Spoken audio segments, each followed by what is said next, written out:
A very deserving fanfare there, because our next guest is an extremely talented singer-songwriter from Guildford, so just a local lady. She is also amazingly a multi-instrumentalist, playing not only guitar, piano and cello, but she also plays ukulele, banjo, mandolin, percussion and baritone guitar. Wow. Amazing. So it is my absolute pleasure to welcome to the Natalie and Jack Wednesday morning breakfast show, live here on Meridian 107 FM, Miss Emma Stevens. Hello, Good Emma. Morning. Hello. That was a lovely welcome. How are you? I'm very good, and I much enjoyed the fanfare. Oh yeah, that was so deserved. We're actually, when I read about all the instruments that you play, I was just, it's pretty amazing, pretty amazing. Are you okay there this morning, Emma? Are you okay? Yeah, very well, very well. Are you at home in Guildford? Currently at home. I'm sort of on tour at the moment, so on the days that I'm not on tour, I'm in the studio working away on album 2. Ooh. I know, it's all very exciting. Very exciting. Very, very exciting. Are we giving you enough of a lay-in this morning, Emma? Oh gosh, yeah, Good. absolutely. Got to make sure she rests her voice and her instrument playing hands. That's obviously, it. Very nimble fingered. Now, obviously, Emma, we've mentioned as we've been talking to you now and in your introduction that you're not only a singer, songwriter, but you also are a multi-instrumentalist. I understand that you first started playing guitar at the age of 3 or 4 after watching your mother play Spanish acoustic guitar. Is that right? That's right, yeah. I mean, I definitely don't think I was any good at that age. I'm sure you were. I'm sure you were. But I just ended up having this absolute fascination towards stringed instruments, really. So my parents put me through classical training about 7 or 8 on piano and cello. Wow. And then I literally just kind of gravitated towards other stringed instruments that I could make noise out of, really. So I went on to I took up acoustic guitar a little bit more seriously when I was about 11 or 12, and then I started writing, and then I picked up ukulele, and then banjo and mandolin. So yeah, it's been a nice little journey, really. Banjo and mandolin kind of came along when I was more inspired by the country music. Yeah. But yeah, anything I could make a noise on. Sounds fab. Do you have a preferred instrument? I know obviously the guitar was what you started with, but do you have a preferred instrument? Do you have a favourite? Yeah, that I play. That you play. Obviously, you play. What do you prefer out of all of them? Is there one you think, do you know what? I really do like playing this. Do you know what? I really do like playing banjo. Do you? I know it's not everyone. It's like a Marmite instrument, isn't it? It's not everyone. Not at all. Not everyone loves it. Not at all. I get a mixed reaction sometimes when I take it out on tour on the road with me, and people see the banjo and they're like, "This girl from Guildford, is she really about to start playing that thing?"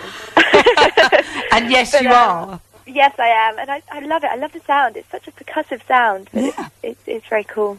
So is that definitely is that your top number one banjo? At the moment, but I do change quite a lot as well. So obviously, I was going to say, does it change with your mood? Yeah, because then if I feel kind of like I want to write a happy song, then I'll go on to ukulele, and then I fall in love with the ukulele again. You know, it's funny. It's a strange thing. It always changes.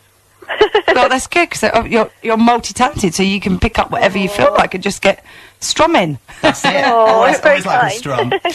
So, Emma, you started playing an instrument at a young age, but when did you start writing your own music?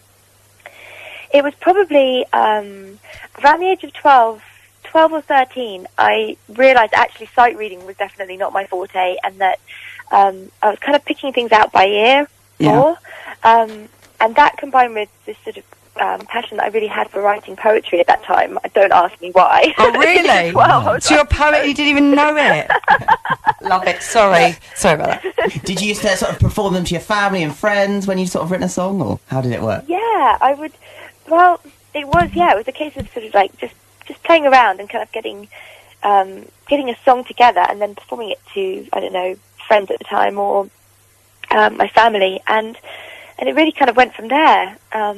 I decided that it was something that I really enjoyed doing, but I didn't necessarily have the confidence then to kind of go at it as a fully fledged artist. I kind of got into really writing for other people as well, and I really wanted to sort of broaden my my songwriting ability. So I would really try and push myself to write in a genre which I wasn't necessarily that into, for example, you know, like I try and write an R&B, a really out and out R&B song. Wow, really? For someone, and and try and come up with a metal riff, metal guitar riff. You know, it's kind of just a case of trial and error, really. So, and you said about poetry there. I mean, would you say you took inspiration from that for your debut album, Enchanted? I don't think when I came to writing Enchanted that I was still as... I think it's definitely everything that happens in your life is kind of a good thing and an experience, really, because I definitely think I probably took elements from that, but when it came to writing the album, it was really just a case of... I don't know. I don't really know. It just sort of all came out, really. It was an amazing thing, and it was a very, very hard time in my life when I wrote Enchanted, and I just lost my mum, and I was just kind of deciding to release my own material as an artist. So I think I just was overflowed with things to write and sing about, really. Is that, where does the word come from? Is that why you, because it was just all, is that a kind of like an expression of how you felt at the time, Enchanted, or about how you felt about life, or? Yeah, absolutely. It was, well, my mum designed the artwork for the album. Which is fab, by the way. Oh, thank you. For anybody who's listening, have a little look. It's just beautiful. It's like a child's fairy tale, isn't it? Yeah, it's gorgeous, it really absolutely is. gorgeous. Very enchanting. You're very enchanting. Yes. Oh, you're very kind.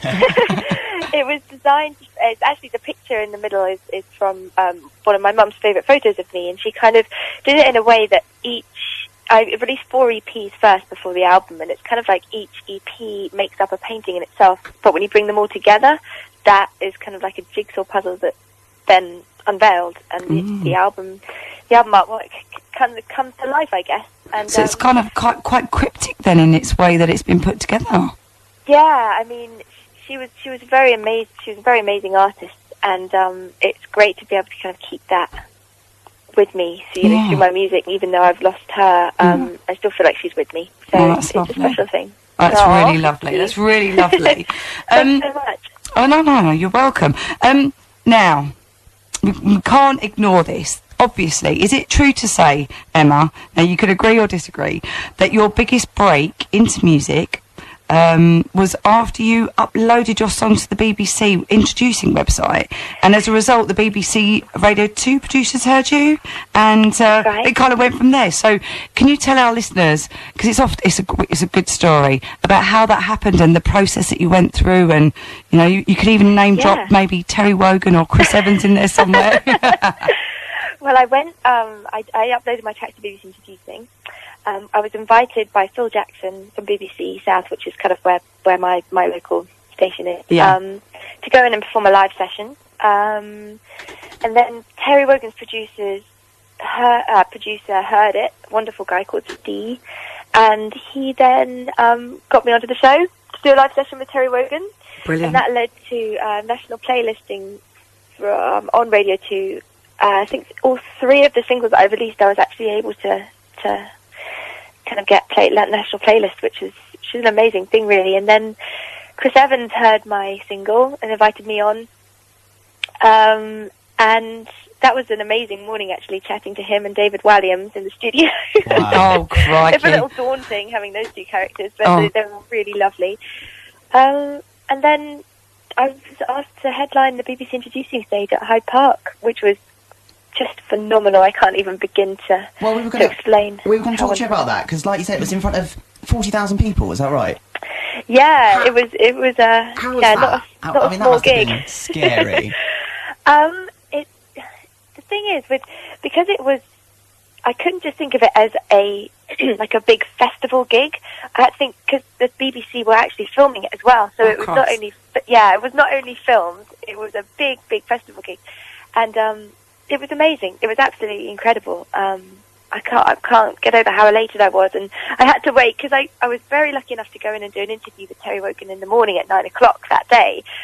And how is he? Is he cool? Is he a cool dude? First Terry, now wonderful. He's wonderful. Is he? Yeah. Yeah, I can imagine. He's like that kind of got that dad figure. He's just such a sweet man. And then, so I kind of had to wait from 9 o'clock till my stage time, which was 6 o'clock at Hyde Park, and I was just, I was really nervous, actually. Is that the biggest audience you've ever played to?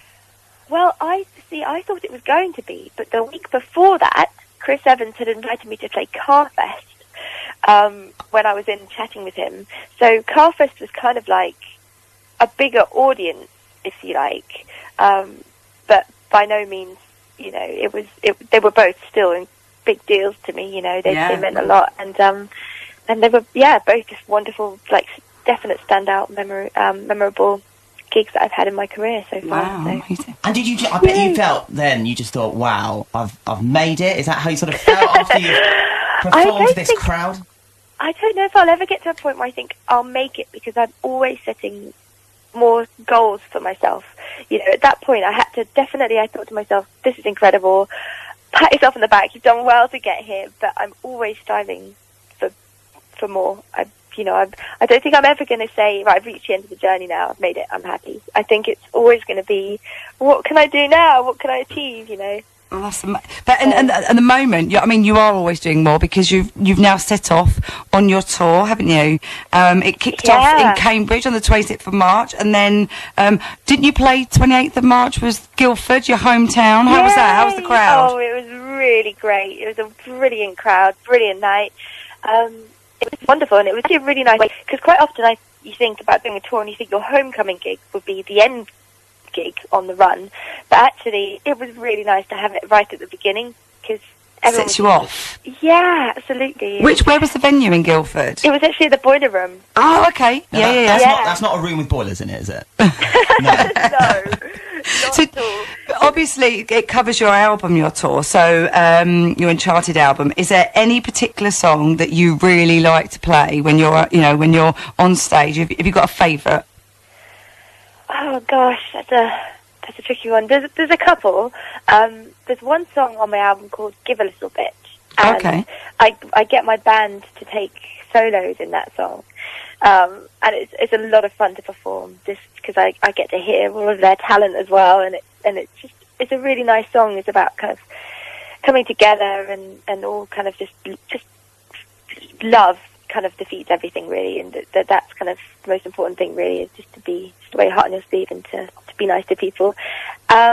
And then obviously the other song that's kind of stand out on the album is Sunflower, which is what the song that I wrote about just after I lost my mum, basically. And that's kind of it's a hard song to get through, but I've been lucky enough to know that it means a lot to people in the audience, and I don't know, there's something that's really lovely about uniting our feelings of loss and grief, and I think sometimes when I perform Sunflower, you can tell that there's that going on in the room. So they're your two favourites, and you're heading off now, aren't you? Around the rest of the UK up until is it mid-April, end of April? It kind of goes through all the way into the end of April. There's some days off, obviously, but yeah, the last date I think is at Brook in Southampton on the 1st of May. Okay. Which is going to be a lovely gig. I'm looking forward to that one. Oh, bless you. Yay. Well, do you know what? It's been so nice to chat to you, Emma. Jack and I look at each other going, I could talk to her all day. We could talk to her all day. But before we let you go, obviously we want to wish you well on your tour, and we're going to plug your album, obviously Enchanted, which is downloadable from iTunes. But before we go, would you like to play a little quick fire round with us? It's really, really short, fast and sharp. Do you fancy a bit of that? Let's do it. Let's do it. Right, we're going to ask you some questions. Just come out with the first word that comes to mind, okay? Oh, God. Okay, cool. Okay, right, you ready? Yeah. Guitar or ukulele? Guitar. Live audience or studio recording? Live audience. Singing or songwriting? Singing. Pop or rock and roll? Pop. Oh, God. Terry Wogan or Chris Evans? Impossible. Choose.